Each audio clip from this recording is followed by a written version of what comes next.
Welcome to the Butterfly Effect. I'm Chris Horner. This is stage 21 of the 25 Giro d'Italia. It's the last and final stage here of the first Grand Tour of the 25 season. If you watched yesterday's race, I'm going to talk about it just a little bit tactically today because I want to cover more probably on Monday or Tuesday. But I want to say right away after yesterday's stage 20 finish, when we see Carapaz slumped over the handlebars and he starts laying there for 2-3 minutes before finally he does an interview and he talks about, well, he had strong legs, the tactics weren't just right. I'm doing the translation there. It's a little rough. But Carapaz is dejected at this moment and he doesn't believe the tactics were right. I think your tactics were spot on, Richard Carapaz. I think you did the best you could with your team. I think you lit up Finesse de Climb on yesterday's stage 20 at the bottom. You isolated the pink jersey going up the climb. Simon Yates came back on, but you attacked the pink jersey multiple times and he followed you multiple times. Simon Yates attacked 4 times before Carapaz. Richard Carapaz let him go. That's what you have to do. You have to let him go, and that will force the pink jersey, Del Toro, Isaac Del Toro, to get on the front and have to start chasing. The fact that the young Mexican kid from UAE team members didn't chase is because his tactics were wrong, not Richard Carapaz. He did it spotless. Now, could I tell you with 100% certainty if Richard Carapaz did one more attack, it might have been enough to get rid of the Mexican rider from UAE team members? So it's always possible, but tactically he was spot on. I love the tactics dropping down the descent through the valley between 15 and 20 kilometers to go when we saw the pink jersey look over at Richard Carapaz, and Richard Carapaz said, no, I don't need to help you win pink. If I can't get any kind of shot at winning on the final climb here with 5 kilometers to go on stage 20, I don't need to help you anymore. I clearly am not going to get the pink jersey, so you're not going to get the pink either. I loved it. Richard Carapaz, you were fantastic. That was beautiful tactics in yesterday's stage 20. Now when I'm talking about Simon Yates that's wearing the pink jersey starting the final stage here on 21, your tactics were spot on too. You went smooth up to those 2 riders. You hoped that they played games. You knew that you had to go up the road and they had to play games in order for VISMA Lease Bike Simon Yates to get redemption on Finesse de Climb here. That's what happened with the 4th attack. He went up the road. They played attacks. Like I said, Carapaz was perfect. It really just came down to the Mexican kid Del Toro. He just didn't do his job. How many times do we see a Grand Tour where the rider in the race leader's jersey does not ride the front to protect it? He just let the gap get too far out there. He lost and he tried to be too safe, and he thought for sure, like he said in his interview, that 2nd place would chase 3rd place. But Richard Carapaz doesn't want 2nd here at the Giro d'Italia. He wanted to win, and that's where the tactical mistake was made from Isaac Del Toro in yesterday's stage 20. 2nd place, wanted to win, and that's all he was going for. And once you took it away from him, he no longer cared whether or not if you wore pink or not. So we see Simon Yates in the race leader's pink jersey here starting stage 21. All right, everyone's at the front, at the start. They go through the neutral section. They're all going to meet and greet Pope Leo up there at the Vatican. Once they come up, they do some pictures, hand him a jersey. And then Nairo Quintana, as the peloton's leaving, Nairo Quintana from Movistar is going to go over and get a little personal time with Pope Leo. Pope Leo is going to drop down a couple steps there. They're going to shake hands. And Nairo Quintana from Movistar is going to get a little personal time right now with the Pope. And then he's going to join the back of the peloton as they're leaving the Vatican and going back into Italy. We'll see them round the bend at the coast. And then once they start heading back towards Rome, where they started and going to finish today's stage 21 with a circuit of 9.4 kilometers of 7 laps, once they're leaving the coast and going back up, we start seeing all the pictures taken, well, a little before that, but all the pictures taken with the white jersey from Isaac Del Toro getting pictures. They're going to win the team classification and the youth classification. That's already wrapped up. Astana's going to be up there with Fortunato wearing the KOM jersey. They won stages here at the Giro d'Italia too. Then, of course, we see the 2 brothers, the Yates brothers, Simon and Adam. They're going to get a little time at the front of the peloton too. And then, of course, let me not forget the race leader's pink jersey who's going to win the overall classification, Simon Yates. They get some pictures too. So as they've already left the coast, and that was done before they got to the coast, but now as they're leaving the coast and they're heading back up to Rome, we're coming into about 80 kilometers to go. VISMA Lease Bike's on the front. Steven Kruijswijk's up there. Enzo Polino starts throwing in attack, and Steven Kruijswijk doesn't like it. It's not the time to throw an attack just yet. Usually the race team wearing the pink jersey gets to ride at least through the finish line of the stage when it's the final stage of a Grand Tour. And that is why we see Steven Kreiswick yelling over there at the FDJ rider, telling him, you got to come back. Well, the FDJ rider's not too happy, but eventually he comes back and we start getting into the circuit, and then the attacks start happening. As we see the first attack get brought back, we're going to come into about 7 laps to go. This is when we see 6 riders going off the front, and it's being led by Joseph Cherney from Soudal Quicksteps up there. Alessandro Vera from yesterday's stage 20 that got second on the stage from Arkea Samsic. He's wrapped into this group too, and they got a host of other strong riders as all 6 of these guys are throwing everything into the pedals. We look back at the peloton that's chasing. It's Picnic back there chasing. VISMA Lisa Bikes chasing. And Alpecin de Koenig are chasing full gas. VISMA Lisa Bikes has the pink jersey, but they also have Olaf Koy and Wout van Aert. And Wout van Aert has already delivered a stage victory to Olaf Koy. So you know for sure when you see VISMA Lisa Bike pulling this hard that the big guy, Wout van Aert, who wrapped up the pink jersey for Simon Yates on yesterday's stage 20, now he wants to help to get a second stage victory here for VISMA Lisa Bike. That's why we see Steven Kreiswick on the front and Jimmy Johnson up there pulling for Alpecin de Koenig, so Caden Groves can go for his second stage victory here at the Giro d'Italia too. All these sprinters only have 1 stage victory each, so that's why everybody's motivated, because really this is about the 4th real field sprint. I'll count 5 if you count the one that they gave away to Nico Dens way back there, because that was a shot for the 5th win, but this is the 4th shot right now for the sprinters, as all of them are driving on the front, holding about a 10-15 second gap to the 6 riders in front. We come into 3 laps to go with about a 27-second gap. Now these guys have been drilling it. We start seeing some hurting faces back there in the peloton as the peloton's going to start getting some fresher bodies back there chasing. But at about 25 kilometers to go, we start seeing the first knucklehead here. If you're not counting that attack from FDJ before they got onto the circuits, we're seeing the first attack right here from Joseph Cherney. That's going to be the first knucklehead. You guys were working beautifully, but they're coming up to the Red Bull sprint competition, and Joseph Cherney's throwing in a massive effort on the front.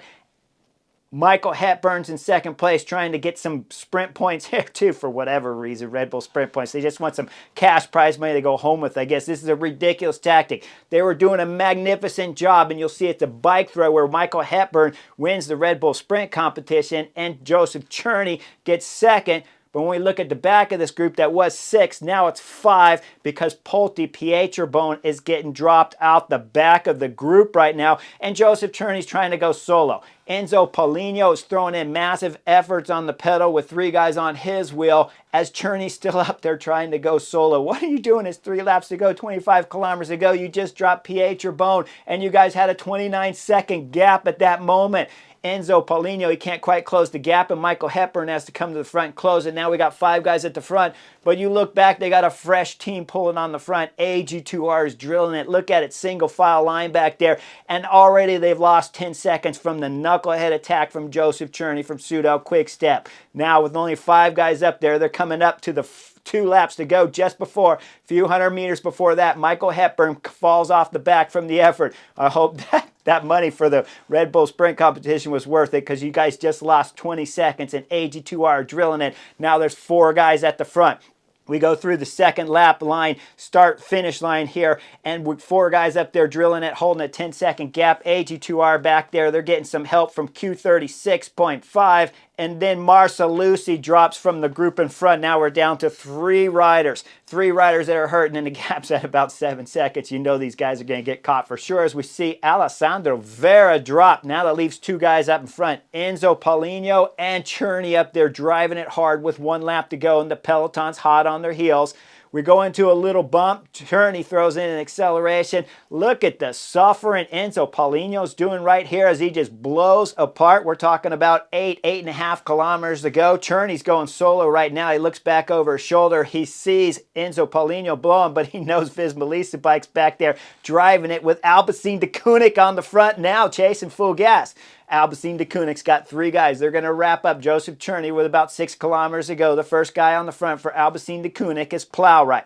Plowright's drilling. He's got teammates wrapped behind his wheel, in the form of Van den Bosch Edward Plankert and Caden Groves is there. Wout Van Aert, Olaf Koy, and Affini's in the picture too. We're coming into about 5.1 kilometer to go. Van den Bosch sitting second wheel. In front of him, Plowright still on the front at 5.1. Look at the big guy. Wout Van Aert starting to adjust the left side of his shoe right there as he's tightening up his shoes. He knows it's time to get ready to go to work. As Albacine de Koenig are drilling it on the front, they come across with 5 kilometers to go. And we see the Colosseum in the background. What a spectacular circuit course this has been here in Rome with all of the highlights that the peloton has passed through. It's been a marvelous stage 21 of the Giro d'Italia and a fantastic 20 stages already before we get in the last 5 kilometers to go.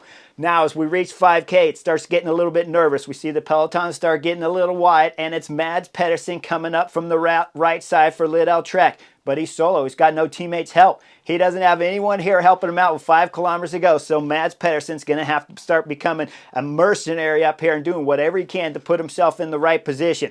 We dive through the right turn at 4.2 kilometers to go. It was a little left-right chicane, and things are getting crazy back here as the full field sprint's starting to get nervous. We go back and look at Wout Van Aert on the right side of the peloton. He's surfing there. Olaf Koy's locked on his wheel as these two are still in a solid position when we see Plowright blow at the front.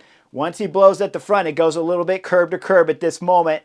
And then Van den Bosch has to get on the front and start drilling it. Right now, when you're sitting on the Chesterfield, you're thinking, Van den Bosch, this is a little ways to go. You don't quite have the numbers, but he's on the front. He has no choice, so he's starting to drill it. We go back and look, and Ed Toons and Caden Groves are just behind VISMA Lisa Bike. We come up to the next turn at 2.4 kilometers. They're going to come out the river. This caused a little bit of a squeeze with Wout Van Aert getting squeezed out from the AG2R riders after they come out along the river. Now, Wout Van Aert got squeezed out with AG2R in front and Affini's in front of Wout Van Aert, but behind Wout Van Aert is his sprinter Olaf Koy. So Wout Van Aert has to pause just a little bit and wait for Olaf Koy to come back to him. They'll meet right back up after about 200 meters time at the front, and this is just when Van den Bosch starts to blow. Wout Van Aert and Olaf Koy are coming up the left side, and they're going to get back up to Affini's wheel as Two-Door Cycling's hitting the front. When Two-Door Cycling gets on the front, we look over to the far side. We see it's Tom Pidcock coming up. He's flying up the right side. He has Elms Lupins with him and Moschetti. Moschetti's their sprinter. Elms Lupins their main lead out guy. And Tom Pidcock's doing a marvelous job right now bringing him up to the front. As he brings him up to the front, this is going to cause Caden Groves to get a little pinched off from Edward Plankert. Now Caden Groves has to find his way out. Edward Plankert's still near the front, but up front is Two-Door Cycling driving it. Affini sitting second wheel. Wout Van Aert's third. Olaf Koy's already won a sprint stage here. He's the fastest sprinter in the Giro. Mads Pedersen was coming over the top of the Q36.5 duel of Elms Lupin and Moschetti. Mads Pedersen made the jump in front. He's slotting behind Olaf Koy's wheel, and we're coming into about 1.1 kilometer to go. When we look at Affini starting to hit the front, Caden Groves has made some leeway back there, and in front of him, Edward Plankert at about that 1.1 starts looking back over his shoulder to find Caden Groves. Caden Groves and him latch up together, but they're still behind the VISMA Lisa Bike train, Mads Pedersen, and they got to make up some position as up front with 1 kilometer to go. Affini is coming under the 1K banner. He's got it lined out perfectly, and Wout Van Aert sitting second. Olaf Koy's third. We look just behind that. Mads Pedersen's there, and then we got Moschetti and Max Canter. Now, Edward Plankert's been waiting for a sprinter when we talk about Caden Groves, and they've locked up to each other. So we're coming into about 750 meters to go. The road starts to bend. Edward Plankert's moving up between the fencing, the tiny little bit of space that's left on the right side of the road. Edward Plankert's moving up with a sprinter, Caden Groves.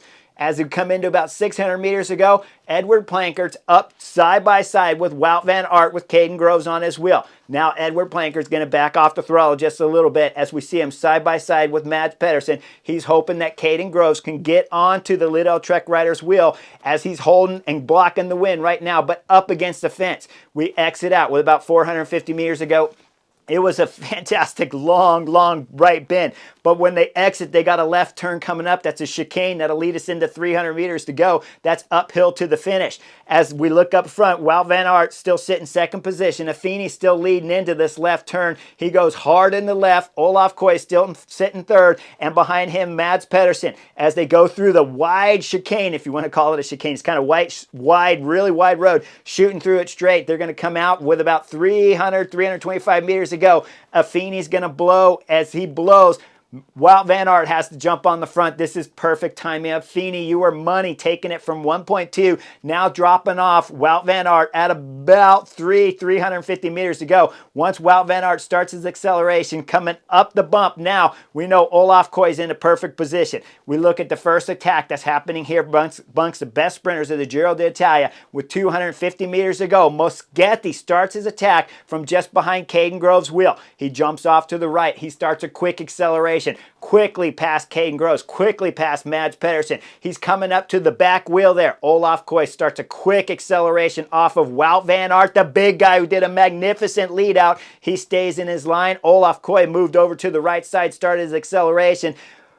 Then Caden Groves throws in his acceleration as he's come off the back wheel of the fast Moschetti right there from Q36.5. Q36.5 rider Moschetti starting to drop a little bit. He got up to about halfway to the cranks there of Olaf Koy. Now we're coming in at 50 meters to go. Caden Groves has still got a little bit of acceleration as Moschetti starts to blow. Caden Groves is coming in the picture. He's about front wheel to the back wheel, or the cranks there of Olaf Koy, better to explain it that way. And then Caden Groves starts to blow just about 25 meters to go. Moschetti is already blown. That means Olaf Koy with 10 meters to go. He's going to throw his bike at the line for a second stage victory here at the 25 Giro d'Italia. Just behind him, Caden Groves second on the stage, and then Moschetti from Q36.5 around out the podium. When we look further down in the peloton, pink jersey Simon Yates. The old man rides through here for VISMA bike to win a second Grand Tour of his career. He says later in his interview that this was a defining moment of his career. He's got 2 Grand Tour victories. One in Spain, one here at the Giro d'Italia. The one in Spain in 2018, he was dominant. Here, he was dominant tactically. He was patient. He did everything right, played the cards right in yesterday's stage 20 to take his second Grand Tour. And I got to believe it's a defining moment. I love watching riders win that weren't the outright best rider in the peloton, but Simon Yates was close enough and tactically wise enough to know what to do on yesterday's stage 20. Now, when we break down some of the other things that happened in the race here at the Giro d'Italia, I want to point out one thing that's not so obvious. Juan Ayuso won one stage, Carapaz won one stage, and Isaac Del Toro won one stage. That's only 3 stage victories in a Grand Tour won by the outright favorites that started a Grand Tour. We look back at last year's 2024 season. Primoz Roglic won multiple stages at the Vuelta a España, along with Ben O'Connor that went second in the general classification. Pogacar at the 24 Tour de France, he won 6 stages. Remco Evenepoel won a stage. Jonas Vingegaard won a stage. That's 8 stage victories when we're talking about the GC favorites. We go into the Giro d'Italia of last season. Tadej Pogacar won 6 stages of that year's Giro d'Italia. And so when we compare this year's Giro d'Italia, it was a marvelous course from the organizers that left it incredibly exciting. And when you look at it, only 3 of the favorites won stages here. So when you look at Simon Yates and you say, well, he didn't win a stage, that's true. But there wasn't very many options to win stages here at the 25 Giro d'Italia. And when you look at it as Juan Ayuso, Isaac Del Toro, both from UAE Team Emirates, and then you look at the only other GC favorite here, Richard Carapaz, winning a stage, there wasn't a ton of options. So congratulations, Simon Yates, on taking your second Grand Tour victory of your career for VISMA bike. Tip of the hat from the Butterfly Effect. Make sure you guys like and subscribe. And during this week, you know for sure I'll dissect yesterday's stage 20 a little bit deeper. So hit that like and subscribe button, and I'll see you guys on the next video real soon.